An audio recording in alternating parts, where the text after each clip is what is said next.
Hello students, A2 Bihar board academy में आपका स्वागत है। और आज है हम लोगों की हिस्ट्री की थर्ड क्लास।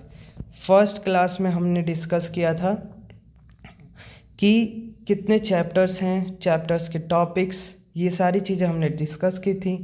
और सेकेंड क्लास में हमने 25 क्वेश्चंस डिस्कस किए थे फर्स्ट चैप्टर के फर्स्ट टॉपिक के बारे में। आज थर्ड क्लास है और फर्स्ट चैप्टर के सेकेंड टॉपिक्स के बारे में हम लोग डिस्कस करेंगे।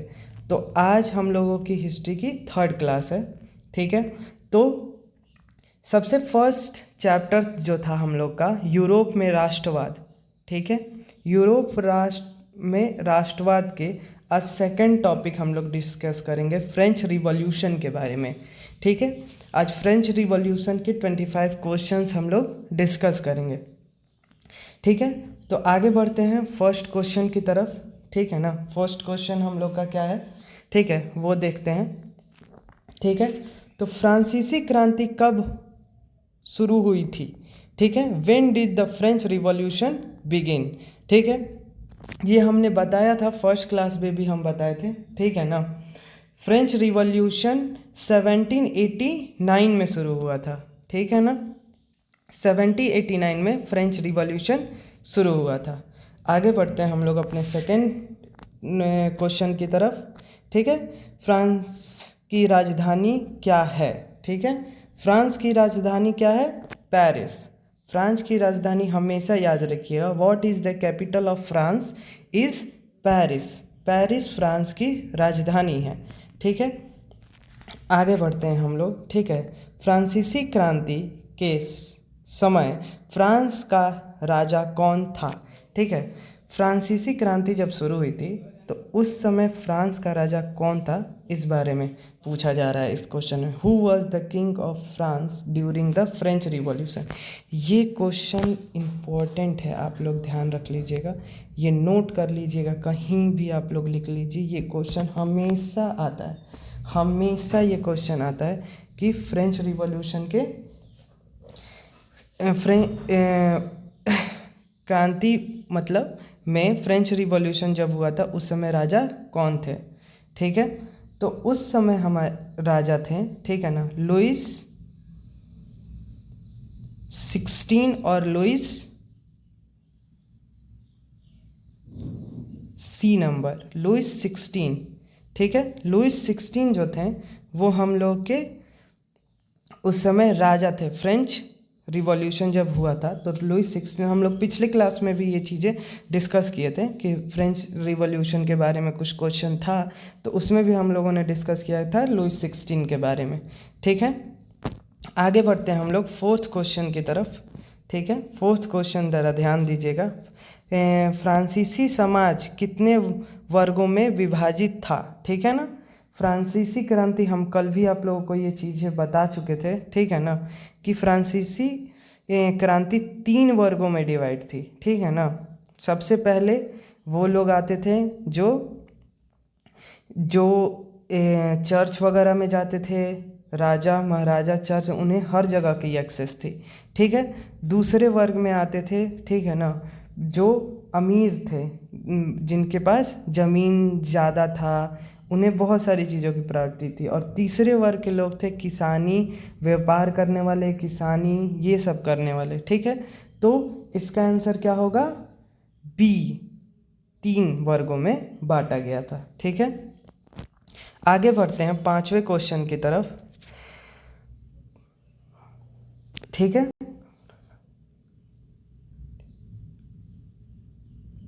प्रथम स्टेट में कौन शामिल थे, यानी कि फर्स्ट स्टेट में कौन कौन से लोग शामिल थे। तो हम आप लोगों को पिछली बार भी बताए थे, ठीक है ना।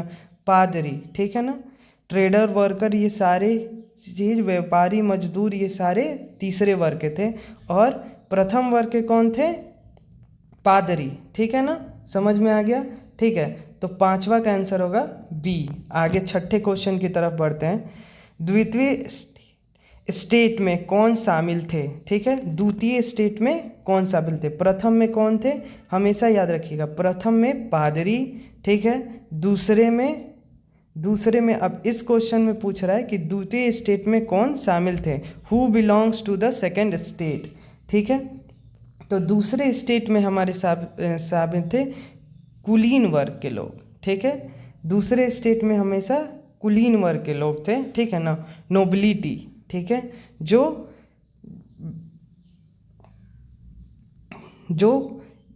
जिनके पास बहुत सारी ज़मीन जायदाद ये सब चीज़ें थी। ठीक है ना, अमीर घर के लोग। ठीक है, आगे बढ़ते हैं 7वें क्वेश्चंस की तरफ। ठीक है, तो द्वितीय वर्ग में कौन शामिल थे, कुलीन वर्ग के लोग। ठीक है, प्रथम वर्ग में पादरी, दूसरे वर्ग में कुलीन वर्ग के लोग, और तीसरे वर्ग में जो लोग किसान थे, व्यापारी थे, ये सारे। ठीक है, तो ये चीज़ हमेशा दिमाग में रहना चाहिए। ठीक है, 7वें क्वेश्चन की तरफ हम लोग बढ़ते हैं। ठीक है, तृतीय स्टेट में कौन शामिल थे। ठीक है, तृतीय स्टेट में कौन शामिल थे। ठीक है ना, ये हमने बताया हुआ है। ठीक है ना, कॉमन पीपल्स, आम जनता। ठीक है, समझ में आ गया, आम जनता तीसरे स्टेट में शामिल थी। ठीक है, जिसमें किसान थे। ठीक है ना, जो लोग व्यापार कर रहे थे वो लोग थे। ठीक है, आगे की तरफ बढ़ते हैं हम लोग। ठीक है,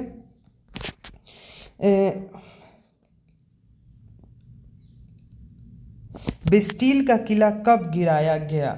ठीक है ना, बेस्टिल का किला कब गिराया गया, 14 जुलाई 1789 को ये हुआ था। When was the Bastille fortress stormed. ठीक है ना, 14 जुलाई 1780, 14 जुलाई 1789 को ये हुआ था। ठीक है, हमेशा ये ध्यान रखिएगा। ठीक है, ये भी क्वेश्चन बहुत इंपॉर्टेंट है। ठीक है ना, ये क्वेश्चन हमेशा एग्ज़ाम में आता ही आता है। ठीक है ना, कि किला कब गिराया गया था। ठीक है ना, बेस्टिल का किला कब गिराया गया था, 14 जुलाई 1789 को। ठीक है, 9th नंबर क्वेश्चन देख लेते हैं। बेस्टिल किसका प्रतीक था। ठीक है ना, what did the Bastille symbolised. ठीक है ना, बेस्टिल किस चीज़ों के लिए जाना जाता था। ठीक है ना, तो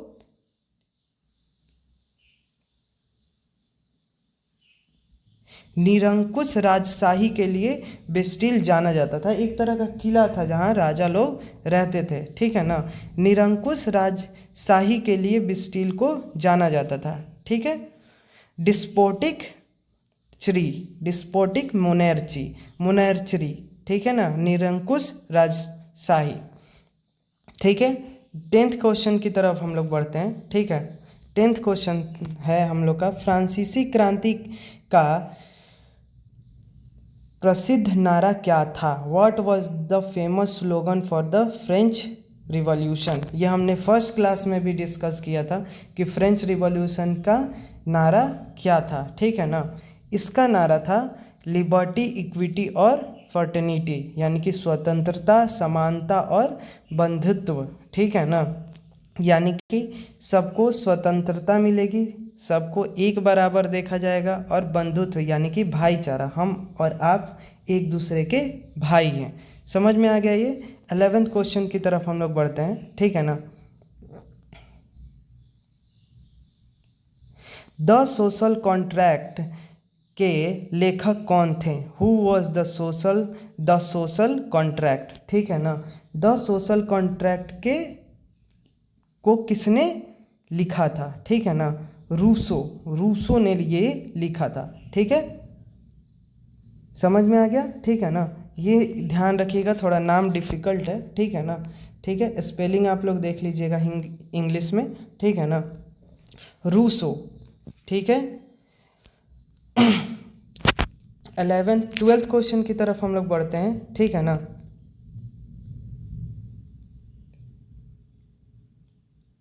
द स्पिरिट ऑफ लॉज किसने लिखा, who wrote the spirit of law. ठीक है ना, तो ये क्वेश्चन, ठीक है ना, कि स्पिरिट ऑफ लॉ किसने लिखा था। ठीक है ना, तो मॉन्टेस्क्यू। ठीक है, मॉन्टेस्क्यू ने, ठीक है, द स्पिरिट ऑफ लॉ लिखा था। ठीक है, हमेशा याद रखिएगा, ये भी इम्पोर्टेंट क्वेश्चन है, ठीक है ना, ये भी एग्जाम में बहुत ज़्यादा आता है, ठीक है ना, कि स्पिरिट ऑफ लव किसने लिखा था, ठीक है, बी होगा इसका आंसर, ठीक है, मॉन्टेस्क्यू, ठीक है। 13 नंबर क्वेश्चन की तरफ बढ़ते हैं, ठीक है ना। फ्रांस में करों का सबसे अधिक भार किस पर था? फ्रांस में करों का सबसे अधिक भार किस पर था, ठीक है ना। यानी कि करों यहाँ किस चीज़ को डिनोट कर रहा है? पैसे को, यानी कि कर को, ठीक है ना, जो लोन हम लोग लेते हैं वो, ठीक है ना। फ्रांस में सबसे ज़्यादा कर किस वर्ग के लोगों के पास था, ठीक है ना, तो थर्ड स्टेट के लोगों के पास, थर्ड स्टेट के लोगों के पास सबसे ज़्यादा कर था, वो लोग सबसे ज़्यादा कर ले रखे थे, ठीक है। आगे बढ़ते हैं 14 नंबर क्वेश्चन की तरफ। फ्रांस में स्टेटस जनरल की बैठक का कब बुलाई गई, ठीक है ना। When was the meeting of the states general called, ठीक है ना, स्टेट जनरल की मीटिंग कब बुलाई गई थी? 1789 में, ठीक है ना, ये हुआ था 1789 में, ठीक है, हमेशा इस चीज़ को याद रखिएगा, ठीक है। 15 क्वेश्चंस की तरफ बढ़ते हैं।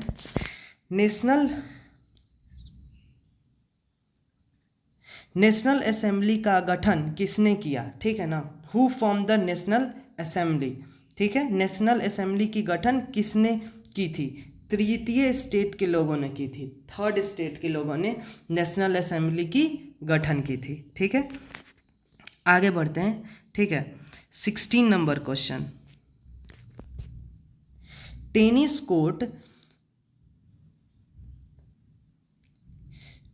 कोर्ट शपथ कब ली गई थी? When was the tennis court oath taken, ठीक है ना, टेनिस कोर्ट की शपथ किस दिन ली गई थी? 20 जून 1789 में ली गई थी, ठीक है। इसका आंसर होगा ए, 20 जून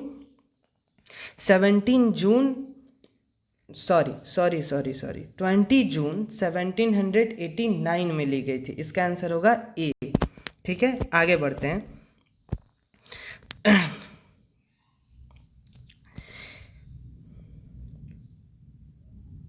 मनुष्य और नागरिक अधिकारों की घोषणा कब हुई? When was the declaration of the rights of man and citizen adopted, ठीक है ना, ये कब हुआ था, ठीक है ना, 1789 में ही, जब उस लोगों क्या कहते हैं, जब टेनिस कोर्ट ओथ लिया गया तभी ये चीज़ डिसाइड हो गई थी 1789 में, ठीक है। 18 नंबर क्वेश्चन की तरफ बढ़ते हैं।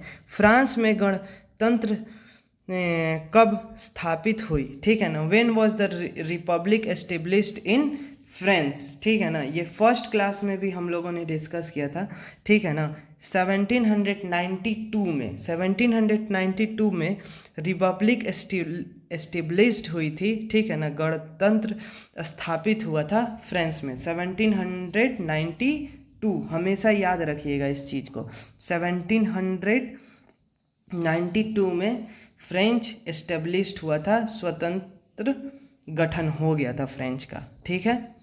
उसके बाद लुइस 16वां को कब मृत्यु दंड दिया गया, ठीक है ना, when was the Louis 16 exhausted, ठीक है ना, एक्सक्यूटेड, ठीक है, तो इनका एक्सक्यूशन हुआ था, इन्हें फांसी मृत्यु दंड तब दी गई थी, ठीक है ना, 1793 में लुइस 16वां को मृत्यु दंड दिया गया था, ठीक है। 20 नंबर क्वेश्चन की तरफ बढ़ जाते हैं, ठीक है ना। लुइस 16 को किस उपकरण से मृत्यु दिया गया, ठीक है ना, by which instrument was Louis 16 executed, ठीक है ना, हैंगिंग, उन्हें फांसी दी गई थी, ठीक है ना, समझ में आ गया। लुइस 16 को किस तरह से मारा गया था, किस तरह से उन्हें मृत्युदंड दी गई थी, फांसी दी गई थी, उन्हें हैंगिंग किया गया था, लटकाया गया था। ठीक है, 21 क्वेश्चन की तरफ बढ़ते हैं। ठीक है, जोकोविच एक क्लब का प्रमुख नेता कौन था? Who was the prominent leader of the Jacobin club? ठीक है ना,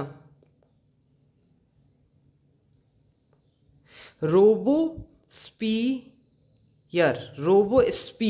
ठीक है ना, रोबोस्पियर जो थे, ठीक है ना, वो जोकोबिन क्लब के, ठीक है ना, प्रमुख नेता थे। ठीक है, रोकोबिन, ठीक है, नाम थोड़ा डिफ़िकल्ट है, ये क्वेश्चन भी इम्पोर्टेंट है, ये भी ध्यान रखिएगा। ठीक है ना, इसका आंसर ए होगा।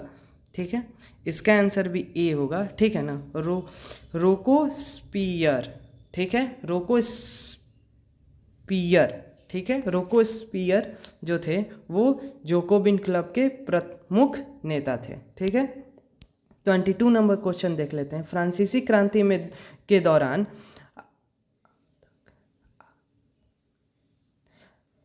फ्रांसीसी क्रांति के दौरान आतंक का शासन किससे संबंधित था? The reign of terror was associated with whom? ठीक है ना, वो किससे एसोसिएटेड था? रोकोस्पियर से। ठीक है ना,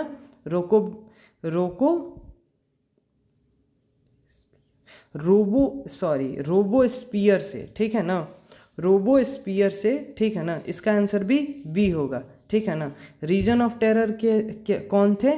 ठीक है ना, रोबोस्पियर। ठीक है ना, और फ्रांसीसी जोकोबिन क्लब के सबसे प्रमुख नेता भी कौन थे? रोबोस्पियर ही। ठीक है, 23 नंबर क्वेश्चन देख लेते हैं, तो इसका आंसर होगा आपका बी। ठीक है, रोबेस्पियर। ठीक है, 23 नंबर क्वेश्चन देख लेते हैं। फ्रांसीसी क्रांति में के समय महिलाओं ने किस अधिकार की मांग की? ठीक है ना, what right did women demanded during the French revolution? ठीक है, फ्रेंच